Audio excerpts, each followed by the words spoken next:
silent. Thank you. And everyone did receive a small little business card-sized choice card, correct? We will be collecting those at the end. If you didn't have one, there'll be extras at the exit. Those are some hands. My name is Kevin Munoz. I am an organizer of this campaign. I am from UC Iowa, which is just the other side. I feel like being from the western side of Iowa, it's awesome being part of this campaign that's allowed me to travel all of Iowa and especially spend time in the east. Because I feel like the east is totally different. You guys are like almost cooler. Because you guys have, like Illinois and Wisconsin, we have South Dakota and Nebraska. They're all right. I just wanted to share with you why I'm here. I think it's very strange that I'm here because I'm from Sioux City.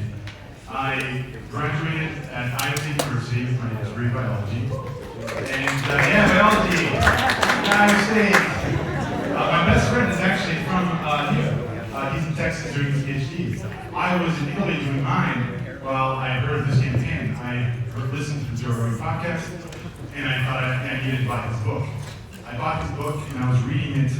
I believe I was on a beach, and I spent 4 hours reading his book. At the end of those 4 hours, I had this really weird feeling that being from Iowa and knowing how important it is, it was strange because my whole life I thought, I can't wait until I leave Iowa and I explore the world. And once I did, I realized how special Iowans really are globally.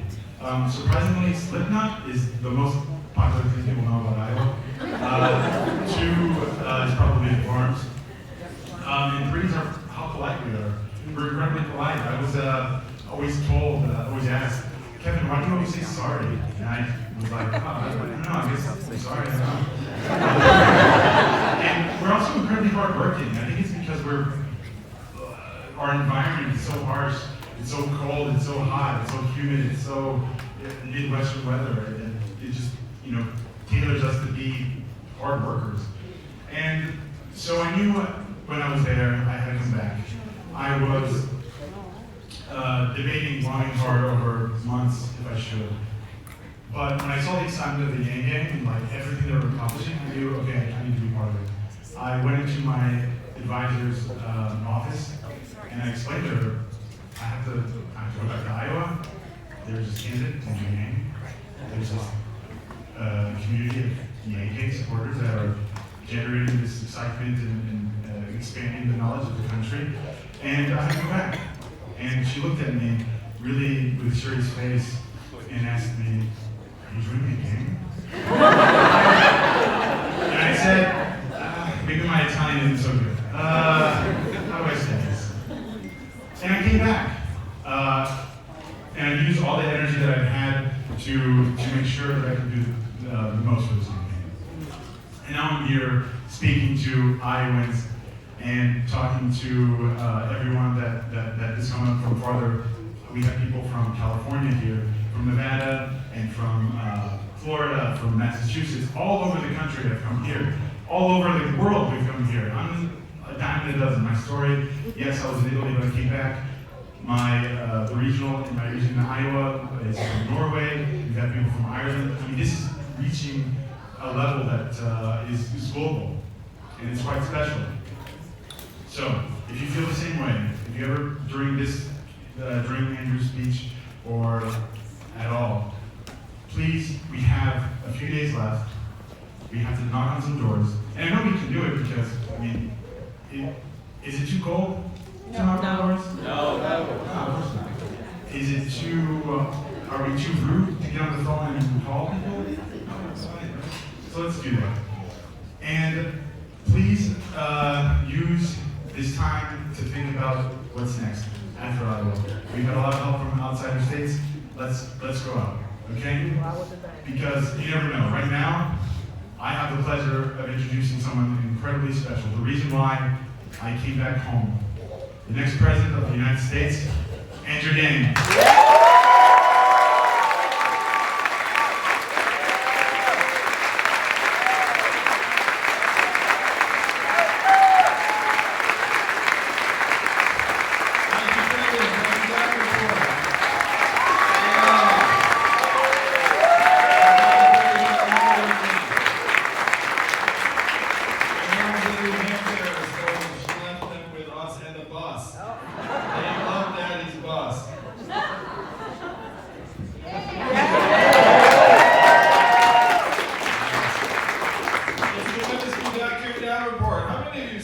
before here in the city, because I've been here at least a couple of times. Most of you have not.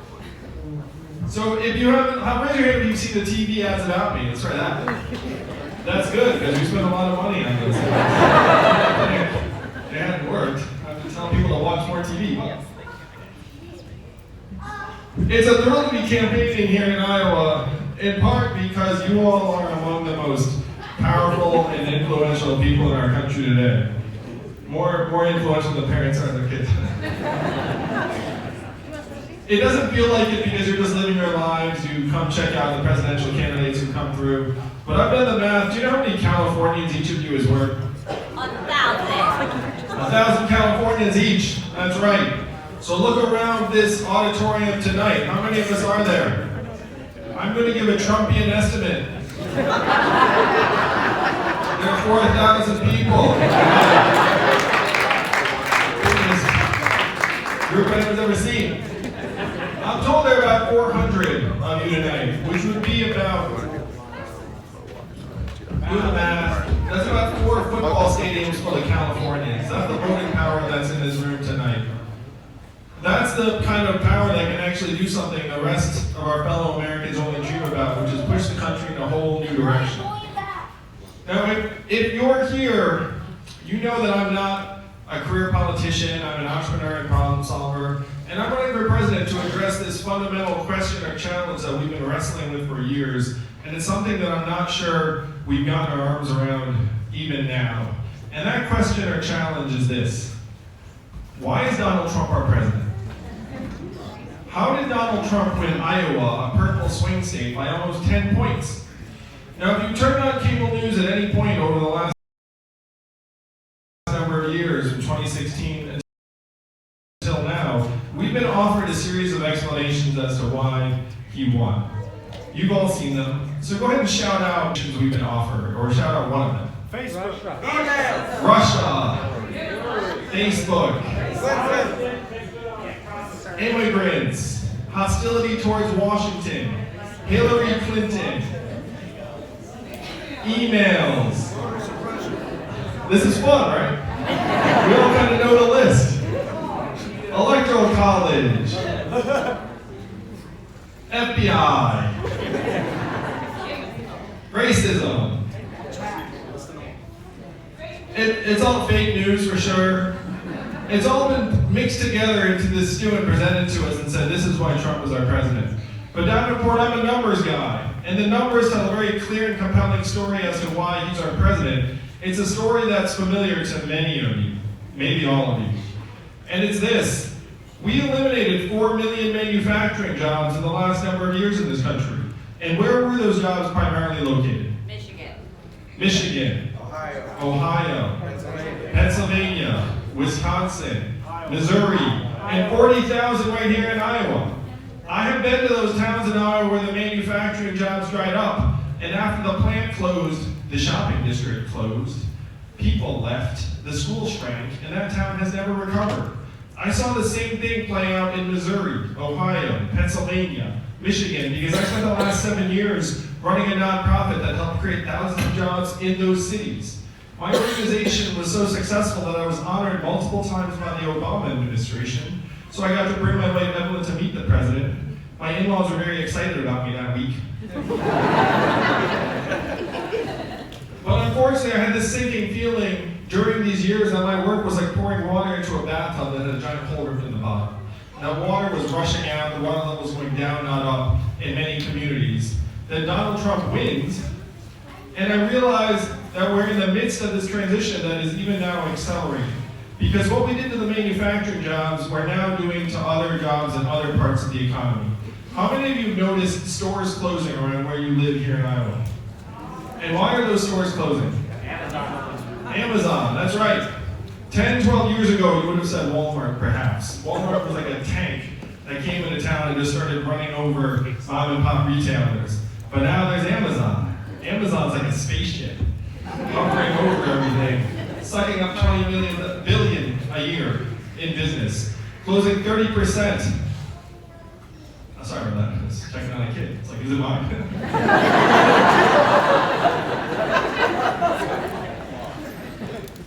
So Amazon's soaking up $20 billion in business every year, closing 30% of our stores and malls. Most common job in our economy is retail clerk. Average retail clerk is a 39-year-old woman making between $8 and $12 an hour. What is her next job going to be when the store closes? Nobody knows. We're not really sure. How much did Amazon pay in federal taxes last year? 0. That is the math, Davenport. 20 billion out, 30% of your stores close, you get 0 back. Most common job disappears. I was just in a mall a couple days ago here in Iowa where the JCPenney closed. And we all know that those malls can go from cheery to spooky awfully quick. When a couple of the big stores close, you show up and you're like, I don't know about this mall anymore. You know, those malls can go from town centers to essentially sinkholes really, really quickly. That's happening in communities around the country while Amazon's laughing all the way to the bank. You can see these changes around you, but they're more pervasive than most of us realize. When you all call the customer service line of a big company and you get a bot or software on the other end, I'm sure you do the same thing I do.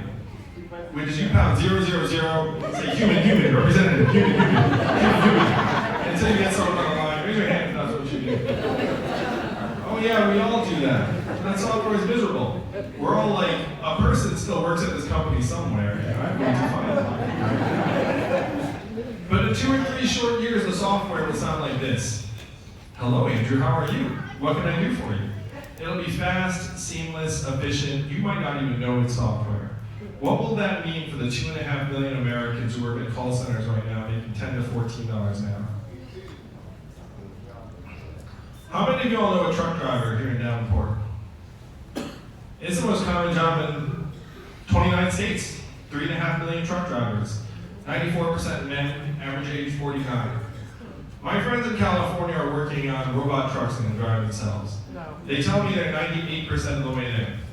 A robot truck just transported 20 tons of butter from California to Pennsylvania 4 weeks ago with no human intervention. Why did they choose butter for this maiden voyage? I have no idea.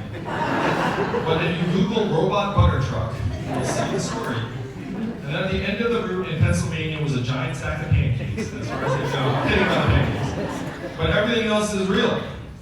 What will self-driving trucks mean for the 3.5 million truckers in our country, with the 7 million plus Americans who work at truck stops, hotels, and diners that rely upon the truckers getting out and having a meal every day?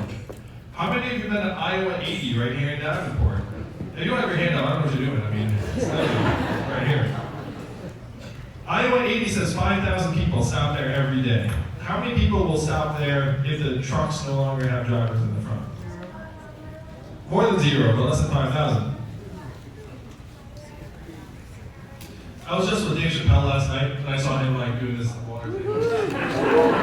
Made me think, wow, the purpose there.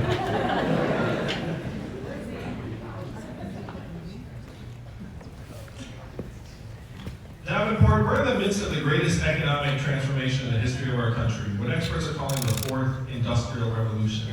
Chances are, you've never heard a politician say the words fourth industrial revolution until just now. And I'm barely a politician.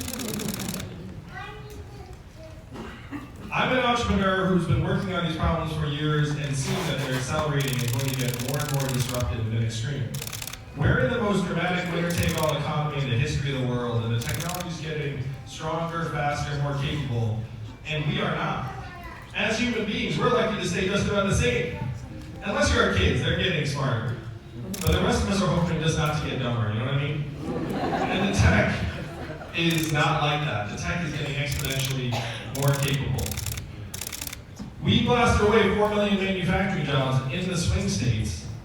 And that to me, and it's not just a surmising on my part, there's a straight line up between the adoption of industrial automation in a voting area and the movement towards Donald Trump in that area. It's the strongest correlation anyone can find. Now that is going to accelerate. So, after I realized all this in 2017, I also realized that we're scapegoating immigrants for problems immigrants have next to nothing to do with. If you go to a factory in Michigan, you do not find wall-to-wall immigrants. What do you find? Wall-to-wall robot arms and machines doing the work that people used to do. So I went to our leaders in DC, and I said to them, hey, what are we going to do to help our people manage this transition? And what do you think the folks in DC said to me? What problem? Who are you?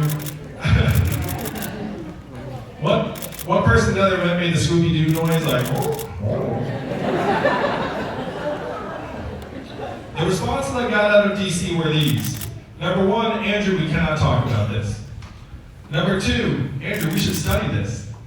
And number three, the most common refrain, you've heard this one. Andrew, we must educate and retrain all Americans for the jobs of the future. Raise your hand if you've heard that. Yeah, we've all heard that, right? But I'm the numbers guy, Davenport, and I looked at the studies. Do you all want to guess how effective the government-funded retraining programs were for the manufacturing workers in the Midwest who lost their jobs? You know it's low because I'm anchoring you low. But you also know it's low because you know human beings. You know that if you have hundreds of manufacturing workers who lose their jobs, they don't all march out and say, I'm ready for my coding retraining program, I'll be coding in no time. Like, that's not human nature, that's not reality. The success rates were between 0 and 15%. They were a total dud. The reality is that almost half of the manufacturing workers in the Midwest who lost their jobs left the workforce and never worked again.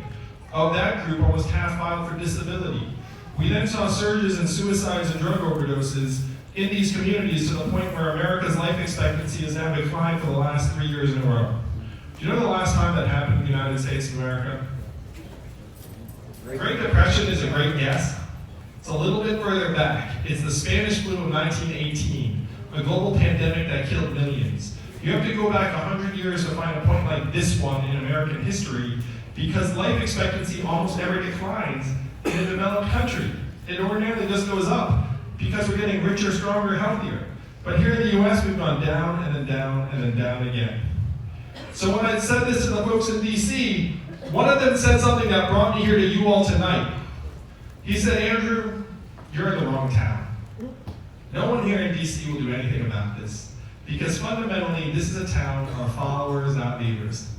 And the only way we would do something about it is if you were to create a wave in other parts of the country and bring that wave crashing down on our heads. And I said, challenge accepted. Yeah.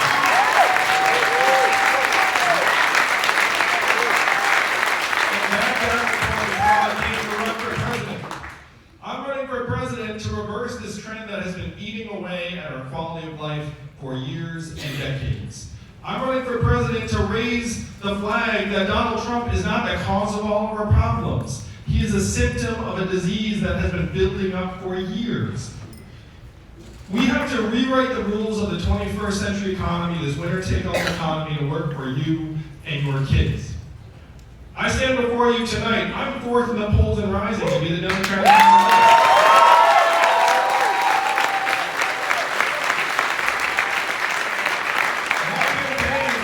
$16.5 million last quarter in increments of only $35 each. So my fans are almost as cheap as Bernie's. But there wasn't a dime of corporate PAC money in there. This is an uprising of the people to take back our government and get it working for us again. Because who's been working for it? Not us. That's for sure. You have record high corporate profits and your life expectancy is going down. Which do you listen to? You know in DC they can't even see people in life expectancy anymore, they're just following the money. Washington DC today is the richest city in our country. Think about that for a second. What do they produce? None of us knows. Yet business is awfully good. Donald Trump said he wanted to drain the swamp. Davenport, I want to do something a little bit different. I want to distribute the swamp. Why would you employ hundreds of thousands of workers in the most expensive city in the country? Why wouldn't you move some of those jobs to Michigan, Ohio, Wisconsin, Iowa? You would save billions of dollars off the bat. And I would argue that those agencies would make better decisions because they were living someplace normal instead of the DC bubble just talking to each other.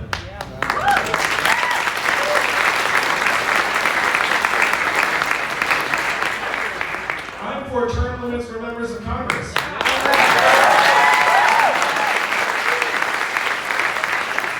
They should be headed to DC to do your work and then come not be going there to crouch for as long as possible and say, ooh, I like it here, let me stay. And here's the magic. I can get this passed. I will be your president a year from now. Thank you, Davenport. And then I will go to Congress and say, hey, we need 12-year term limits, both houses, and then you get phased out and you head back home triumphant. But current lawmakers will be exempt from this law. There you go. Do you think they'll pass that? Yeah. Oh yeah, they'll pass that the next day because they'll be like, this doesn't apply to me. They'll say like, we do this for the American people. And they'll be walking around being like, I got grandfathered in. I can stay as long as I want. But then eventually they'll lose too, and then you'll wind up with a Congress that actually turns over and is more dynamic and responsive.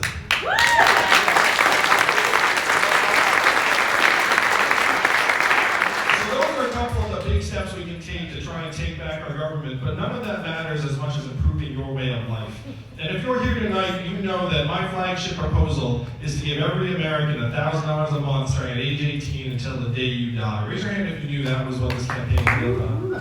Now keep your hand up if you thought, that's a gimmick, that's unrealistic, that can't happen. Keep your hand up. No, I understand. First, let me say this is not my idea and it's not a new idea. Thomas Paine was for this at the founding of our country, called it the citizens' dividend for all Americans. Martin Luther King, whose birthday we celebrated just last week, was fighting for this when he was killed in 1968. I know this in part because I sat with Martin Luther King's son in Atlanta, and he said this is what his father was fighting for. 1,000 economists, including Milton Friedman, one of the godfathers of modern economic thought, endorsed this plan in the 1960s. It was so mainstream it passed the U.S. House of Representatives twice in 1971 under Richard Nixon, the family assistance plan that would have guaranteed every household a certain level of income. And then 11 years later, one state passed the dividend where now everyone in that state gets between $1,000 and $2,000 a year, no questions asked. And what state is that? Alaska. And how does Alaska pay for it? Oil. And what is the oil of the 21st century? Technology. Data, technology, AI, self-driving cars and trucks. A study just came out that said that our data, your data, is now worth more than oil. Raise your hand if you saw that study. Raise your hand if you got your data check in the mail last month. If your data is now worth billions of dollars a year and you're not seeing a dime of it, where is all that money going? Facebook, Amazon, Google, Apple, and the trillion-dollar tech companies that are paying nothing or next to nothing back into our country. That feeling, Davenport, you've had for quite some time that your community is getting depleted, progressively getting sucked dry, that's because that's what's happening. And if you're a parent, raise your hand if you're a parent like me and Evelyn. If you're a parent, you have this sinking feeling that our kids are inheriting a future that is less bright, less secure, and less prosperous than the lives that we have led. I know as a parent, you feel this. And the reason you feel this, and the reason the young people in this room feel like the deck is stacked against you, is because that's the truth. If you were born in the 1940s in the United States of America, there was a 93% chance you were going to do better than your parents. That's the American dream. That's what brought my family here. That's what we all aspire to for our kids. But if you were born in the 1990s here in the US, you're down to a 50-50 shot and it's declining fast. That is why you feel the way you do. That is why Donald Trump wins Iowa by almost 10 points. Because we are not excited about the prospects for our kids and that they will have a future that is as bright or brighter than ours. That's what you all have to change on February 3rd. There is no other Iowa. This is our chance to actually rewrite the rules so they work for you. And I'll tell you, I've done the math. If you get your tiny fair share of every Amazon sale, every Google search, every Facebook ad, every robot truck mile, every AI work unit, we can easily afford $1,000 a month for every person here, every person in the state, every person in the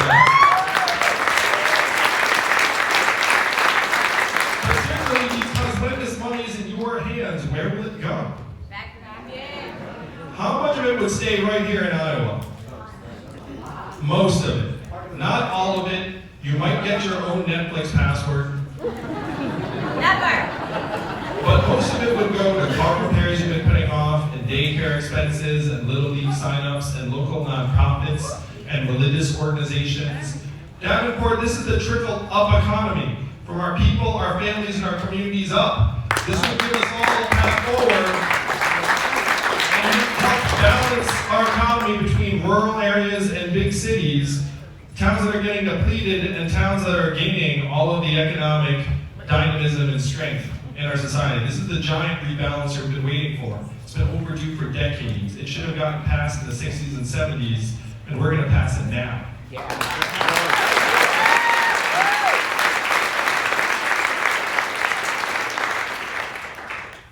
So my wife, when I was going through this history with her, I was just writing a campaign, and she said, why is it that with something that was so mainstream, front and center, political wisdom, 1,000 economists, like passed the House, was mainstream 50, 60 years ago, and today it takes the futuristic Asian man to drag it into the light.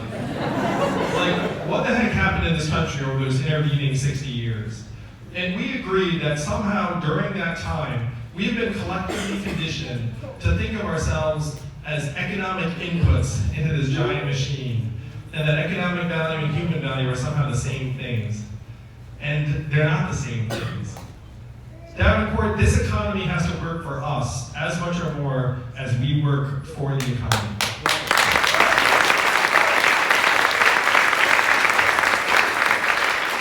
You're being told over and over again how great things are. We all see it. Record high stock market prices, record high corporate profits, record high GDP, record low unemployment.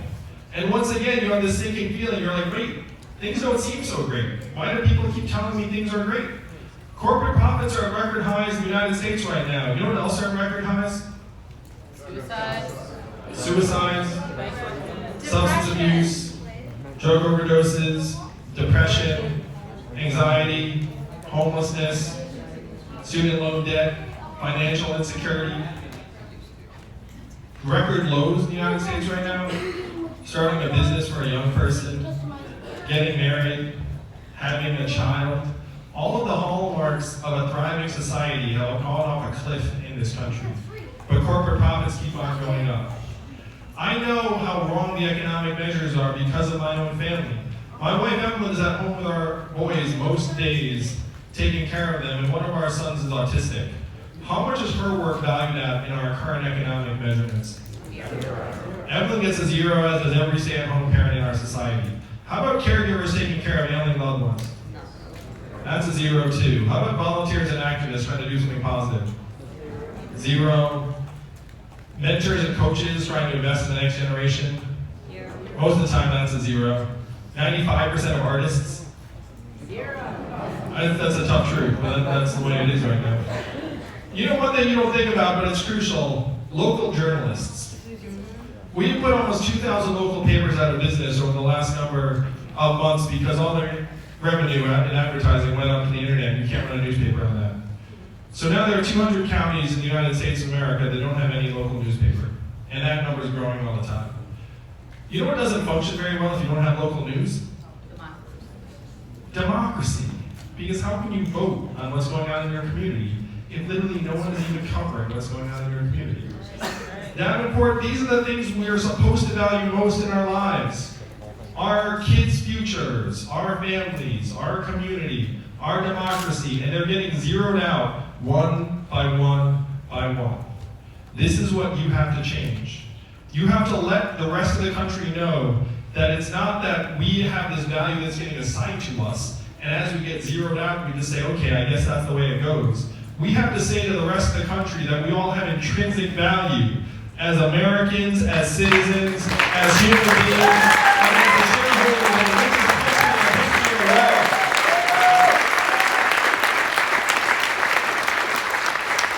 I am not running for president of the United States because I dreamt about being president. Trust me, those were not the conversations in the Yang household. My parents were not like, you're going to be president someday. They were more like, you're terrible, clean your room. I'm running for president because, like many of you here in this room, I'm a parent and a patriot. I have seen the future that lies ahead for our kids, and it is not something I'm willing to accept. They deserve better, and I will fight to give them better, and I'll need you to fight with me.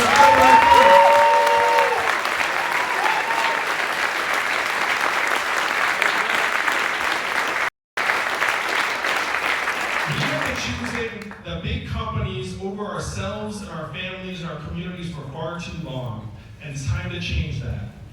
One way to change that is by actually acknowledging the problems in our communities and having that be the measuring stick for how we are doing. Instead of measuring our progress through GDP and corporate profits, we should be measuring our progress through our own health and life expectancy, our mental health and freedom from substance abuse, the proportion of Americans who can retire in quality circumstances, clean air and clean water, childhood success rates. These will be the measurements of our progress as a country under my administration, and I'll report those numbers to you every year at the State of the Union. I'll be the first president to use a PowerPoint deck at the State of the Union.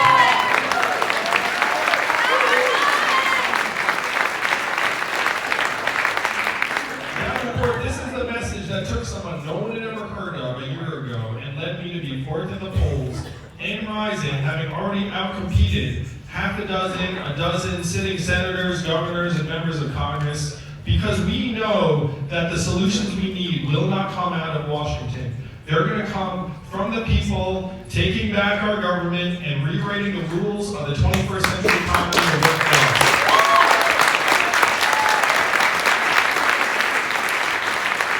We're going to win this thing on February 3rd, and I'm going to love seeing the press clippings that night. That's going to be a lot of fun.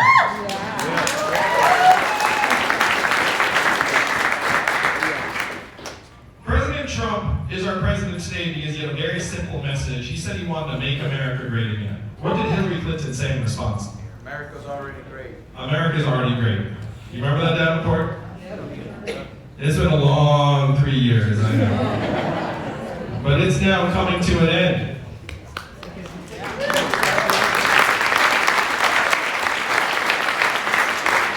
Hillary's response did not go over well with many Americans because the problems are real. We have to acknowledge their reality and depth and severity, but then we need real solutions that will actually move our communities and our country forward.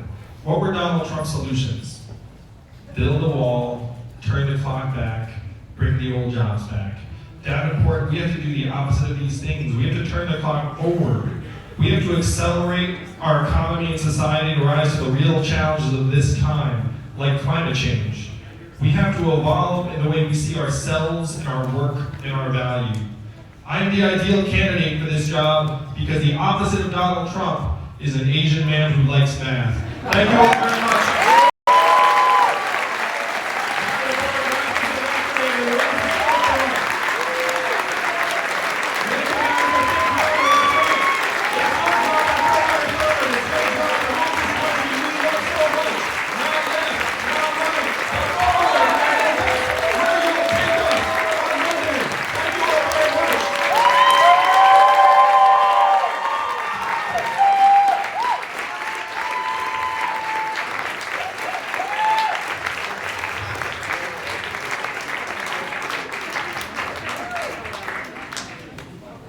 All right, so we're going to take one or two quick questions, and I'm going to try my best to take a bunch of pictures.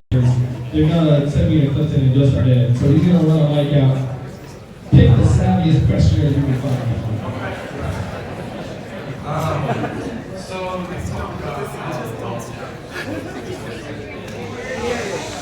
You talked about how the wealth tax was implemented in some European countries and it didn't work. And I was just wondering if you go more in depth to the reasons why it didn't work and why it won't work here. Oh, thanks for the question. So a couple of the other candidates have proposed a wealth tax, which was tried in Germany, Sweden, France, Denmark, and a half a dozen other countries. And when they implemented it, they found that it didn't generate the kind of revenue they hoped for, and there were massive reporting and compliance problems. Like, they had a really hard time figuring out what the wealth tax was supposed to be getting. And so they ended up repealing it because it turns out it was more trouble than it was worth, and it didn't generate very much money. So the question you have to ask yourself, if you're proposing a wealth tax in the United States of America, do we think the wealthy in the United States are somehow different or better or more willing to pay taxes than the wealthy in Sweden, France, Denmark, and Germany? I don't. And so if you don't see that difference, then I'm not sure how you can project that it's going to have a different outcome in the United States of America than it did in those countries. if we can't learn from the experience of other developed countries, then I think we're kind of shooting ourselves in the foot. That's one reason I'm championing a tax that developed countries have had in place for years to try and get money from the Amazons of the world because it's worked in those environments.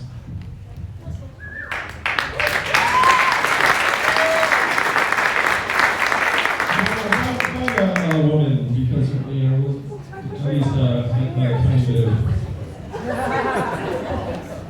Hi, thank you. My name is Anna. Closer.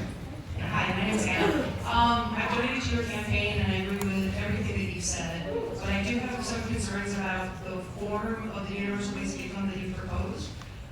From reading what you have on your website, hearing some of your interviews, it sounds like if people take any federal subsidies, they have to choose between the federal subsidies and the universal basic income. So if you get disability, you have to choose your disability check or your universal basic income. I'm not sure if that extends to housing vouchers or food stamps. I'm not really sure on that.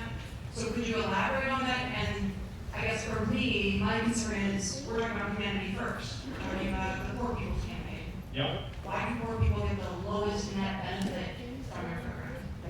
Well, thanks for the question, Anna. I appreciate your support. I want to do more for people who have less. That said, there are people who are on these government programs, and I've now met hundreds of them, that don't love certain aspects of the programs, mainly that they're means tested and that if you do better, then you get less. So some of them who wanted to do something saying, hey, I shouldn't do this. And then others live in constant fear and stress of somehow losing their benefits because of a reporting requirement or potentially a disability where someone is afraid to volunteer in their community because they're afraid if someone spotted them volunteering, they were going to lose their benefits. So to me, we have to try and activate people's energies, and the best way to do that is by providing this foundation through a dividend. It doesn't apply to anything like healthcare related or housing related. There are forms of disability that are also, all of Social Security is taxed on top of.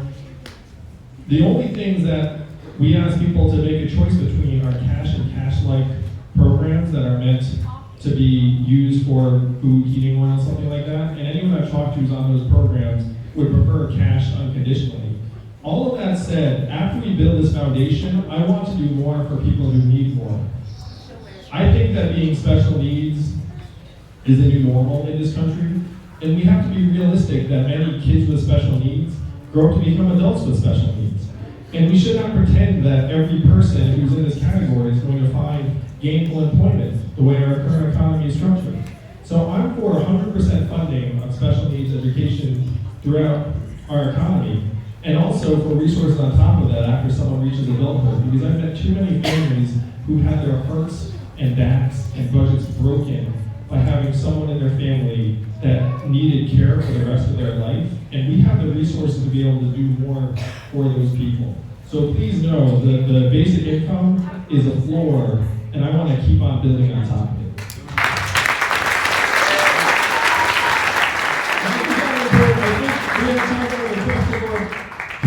Okay. Conrad likes you. So I'm currently wearing the Invest in Women shirt. I was just hoping, other than universal basic income, you could speak to some of the ways you want to invest in women.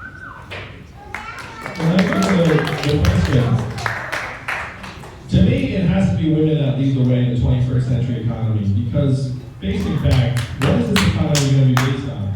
It's going to be based on making us stronger, healthier, mentally healthier, just a more fruitful, flourishing way of life. And I would suggest that women naturally are geared to lead us in that direction, and we need to make sure that happens. And there are so many things we can do. The freedom dividend would be a game changer for women, obviously, but we can't stop there. Though I will say, if you think about what the freedom dividend means for women in particular, it means that the waitress at the diner is getting harassed by her boss can be like, like, screw this, and just like walk away and take a couple of weeks or a month to find a job that doesn't have that sort of condition. People in domestic violence situations often are economically dependent. If they have income of their own, they can leave those situations. So there are so many ways to empower women. Having worked in entrepreneurship, I believe women entrepreneurs are the biggest untapped resource in the country today.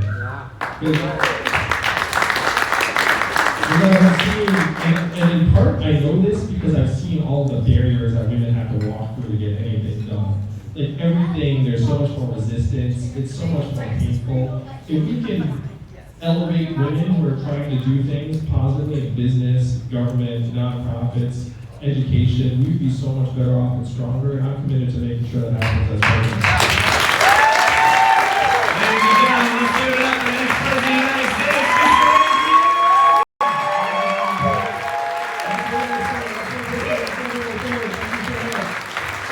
We gotta take you guys, thank you, and mingle real quick. We're literally burning in 3 minutes.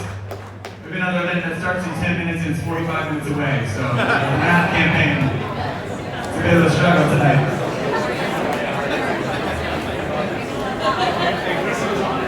Hey guys, donate right now to Andrew Yang through theyanggame.com. I think someone's gonna get a shout out. I think they donated $1,000 to Andrew during this event. So, and then we gotta run to the next one. Gotta go. Good. I'm gonna set up in a spot where I can bother. I gotta get ready to roll, but get I'm talking to the streamer. Yeah, say hi real quick. Yo, what up? Gang. Guys, this stream. This is Arnold. That's his American name. He came all the way from. What's his stream name? What's your stream name? Yeah, my nickname. Was it? It wasn't Finland. Where'd you come from? Belgium. All the way from Belgium to canvas for Andrew Yang. Just make sure you stay on me because as soon as you get out of here, I'm out of here. Am I going against the flow? I think I gotta get a shout out from someone. So I'm going this way. What? I gotta get a shout out. So I gotta ask someone a question. You this before? Just like pointed at something.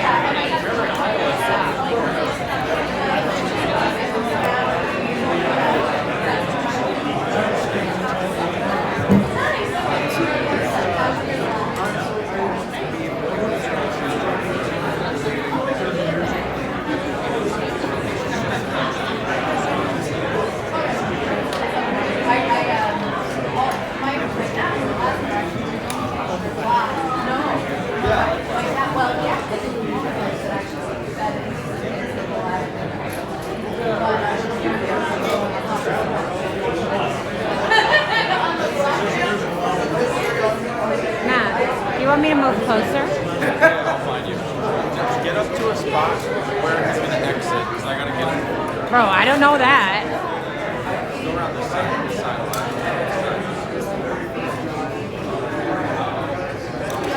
Sorry.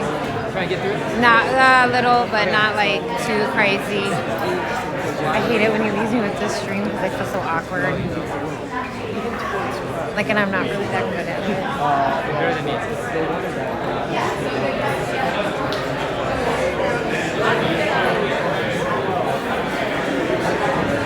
Did you liked it? It's a nice venue, right? Very speechless. I know, me too. I'm kind of over it, to be honest. So, I mean, well, not him. I still find myself. Just the speech. I still find myself smiling for some reason. Because it's lovely. Pardon?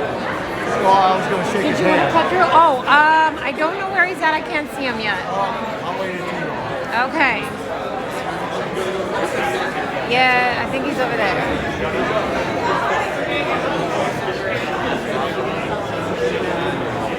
It really helps that kind of focus on the whole movements. Oh, you're with the press? Boyfriend. That wants me to say that on the screen. Oh, okay. What's going on? It's Mr. Carrot King. It's How you guys Mr. doing? Carrot Are they King. on Zach and Matt show, Twitch? Are they on YouTube? You know what? I just grabbed it. You guys donate to the campaign because this matters. It's the fourth quarter time right Hold now. Better But donate. give out your handle one more time. Oh, Mr. Carrot King. You It's guys all know Mr. me. Carrot King. Tell one. Follow me on Twitter. Let's do this. We can do this together. Us. Fourth quarter. We got this. Yes.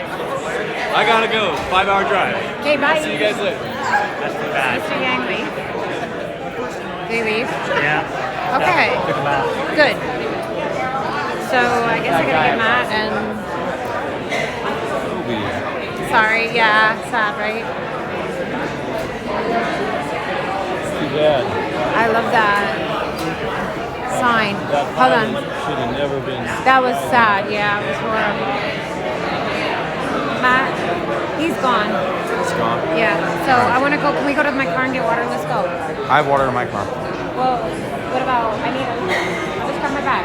All right. Yeah, I'll meet you down there. Go where? In my car? You don't know where my car is. All right. Hold up. So just come on. Let's go. Bye, bro. Bye. Bye, guys. I'll text you later. Bye. Hey. What's up? I'll text you later. Yeah. Bye. Are you guys both in town tonight? I live here, girl. I'm gonna be in Washington, Iowa. I'm always here. Yeah. What are you doing after Washington?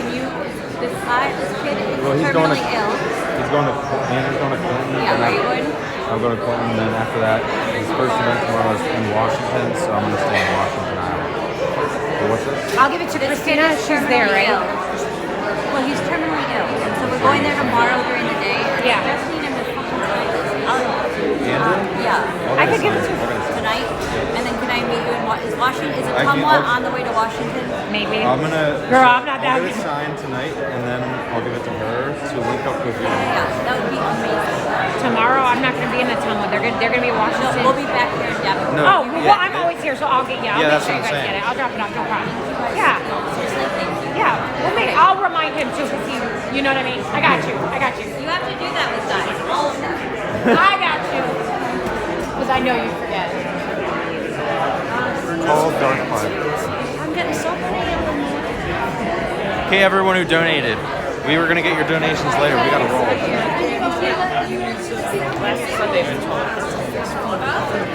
Shout out to one of the Iowa office people here. Oh, hey guys. How's it going? You have to go back. I do, but You do? yeah. I would go now. Just I'll call it. I'm gonna here. I'll meet you outside. I'm parked. Just come give me like the lobby. You want me to? Yeah, I'll pick you up. Yeah, just like I'll go back from here and then you just. And then I'm just gonna have my stuff. Yeah. I'll pick you up. I'll pick you up out front. I am. No one's gonna touch this. No one's gonna touch it. I'm gonna leave the stream on. No one's gonna touch it. No one's gonna touch it.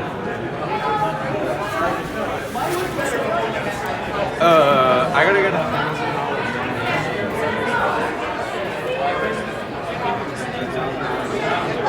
That's gonna happen in Clinton because Andrew just rolled out.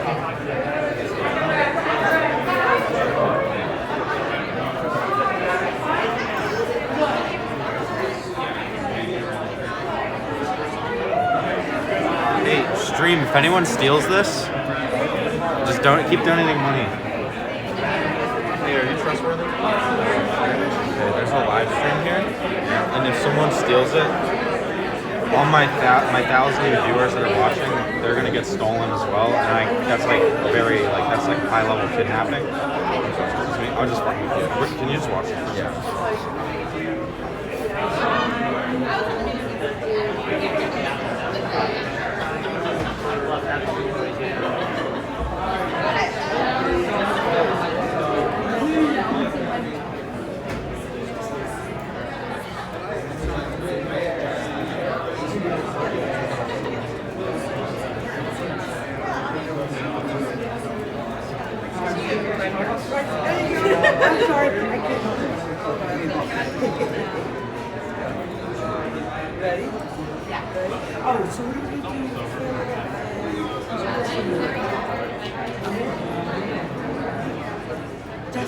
I have no idea what she is. So we brought Jessica a kid, dropped them off, and then we went to people.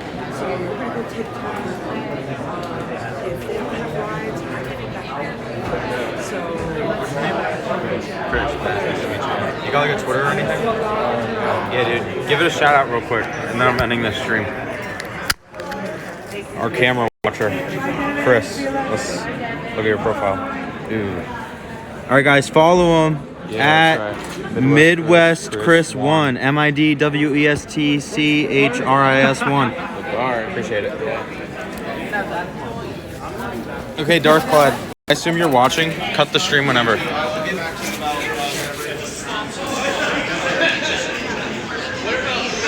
Matt has to roll. Yeah, you take care of yourself, right? Guys have to wait for the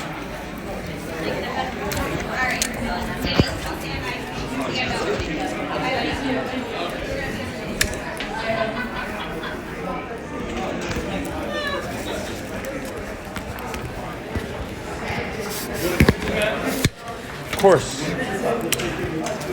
But this live stream's on, so you don't want to talk right now.